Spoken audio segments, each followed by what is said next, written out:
It's Sway in the morning, only on Shade 45. Ready? Beats in the trap, Nicki Minaj. Yep, get the album. Are you about to spit? Are you about to spit? Acapella? We about to get acapella? No? Okay. I'm going to ask. You know. I know you've been working hard today. You shot that video already? We shot that video with 2 Chainz. Mm-hmm. He's an incredible person. Yeah. Let me just say that.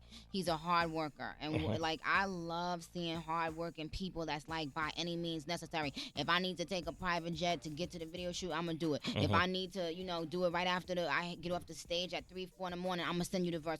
And then that makes me passionate because that's how I was. And that's how I am. Like, I've been on tour at times. And I drove 2 hours, I remember one time, in the middle of nowhere to do a feature verse for Mario. Yeah. And that wasn't the biggest artist in the world, but to me, if you needed me to do something, I'm going to do it because I wanted to get myself out there that bad. Yeah. Right. And I was saying, that sometimes I feel like the artists, like they think, they get out with a little haiku or, they get a little song and it's like, oh, I'm good. Yeah. You know what I'm saying? It's like, they don't need to go hard. You know what I'm saying? And I just wanted to say that 2 Chainz. He went hard? He went hard. Yeah. He went hard. What can you tell us about that video? That video was very sexy. Okay. A lot of big booty girls in that video. Okay, I'm okay with that. We actually had to do a clean and a dirty. So we got. I'm guessing we'll premiere the dirty version on like Vivo or something like that. That's the uncut. Yeah, and I want to try to do the clean version like on BET. I'm not sure if it'll pass their standards yet, but I would like to premiere it on there. Okay, all right, cool. Bees in the trap. Nicki Minaj is hanging out with us.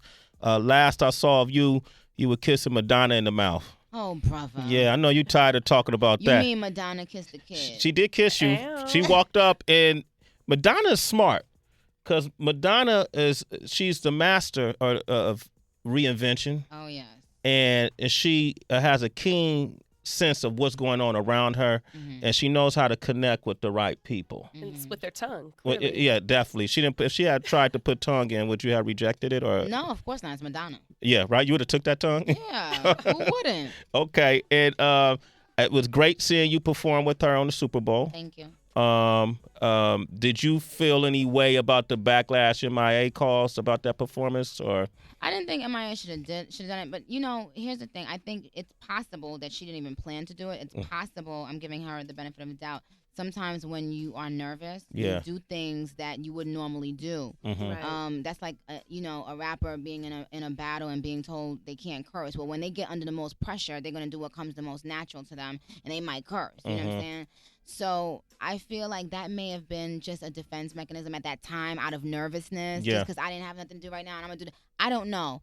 I didn't, I was kind of disappointed because it was on Madonna's set. We were her guests. And so if it was something planned, I think it was corny. Because, sometimes you get fined millions and millions of dollars for stuff like that. Yeah. So Madonna was gracious enough to let us share her stage and share a historic moment with her. 100 million people. So I wouldn't have done it, but but I'm not, M.I.A. is still cool with me, and I've always liked her as an artist. Everybody makes mistakes, everybody makes wrong decisions here and there, so that was that. When you performed at the Grammys, which I thought was, I sat and watched it. What was that look? No, I was. For one, happy for you because you were on the Grammy stage. Right. Yeah. Thank all you. alone. You know what I mean? All alone. They said a female rapper had never had her own set at the Grammys.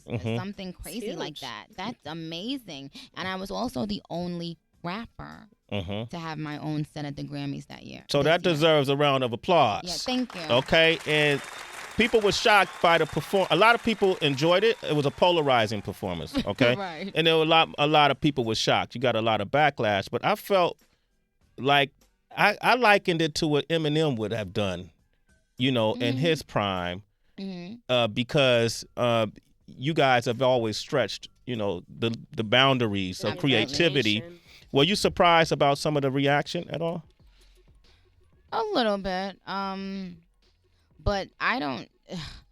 It was my favorite performance I've ever done in my life. Okay. When I got off the stage, I didn't know how to feel. When I watched it back, I was jumping for joy because everything for the first time came together in my performance. Like, my confidence, I think, was on point. The production, the lighting, the choreography, like, everything just worked to me, and I was in my element. I wasn't up there singing super bass. I was up there being in my element, and as theatrical as Roman Holiday is, it's hood. Yeah. You know what I'm saying? It's street. What I'm saying, when you get the album, when you really listen to the lyrics, I'm saying you'll understand that my core fans obsessed over Roman Holiday. You know what I'm saying? So, I guess the whole religion thing is what sparked the controversy, but I've always integrated acting with my songs. You were there for Moment for Life. Yeah. I did theater. I did acting in the front of the video. I did acting on the top of my Right Through Me video. I did acting in my Fly video when I was playing a ninja and fighting and kicking people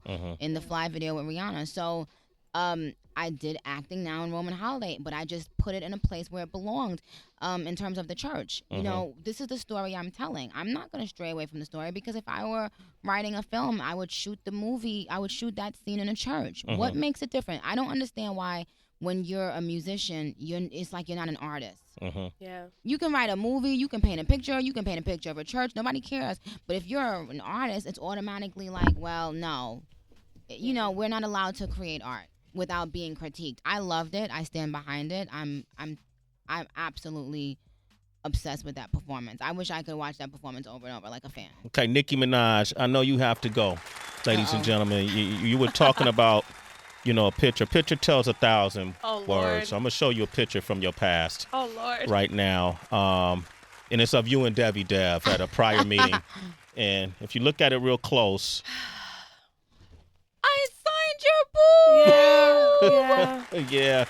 Yeah. That one special day between us, Nicki. And that's a really nice boob. Thank you. You're the only person, aside from my man, that I would take my boob out for. It was a big moment. I knew I had a connection to her. I was trying to. When I saw her just now, I'm like, why does I feel like I know her? Debbie Dev. Yeah. Now I'll never forget her. You never Thank forget you for her. that moment, Okay, Sway. absolutely. All right, that's a moment for life. Moment for life. All right, Shut up. Congratulations on the album. Thank you. If you guys haven't gotten it, make sure you pick it up.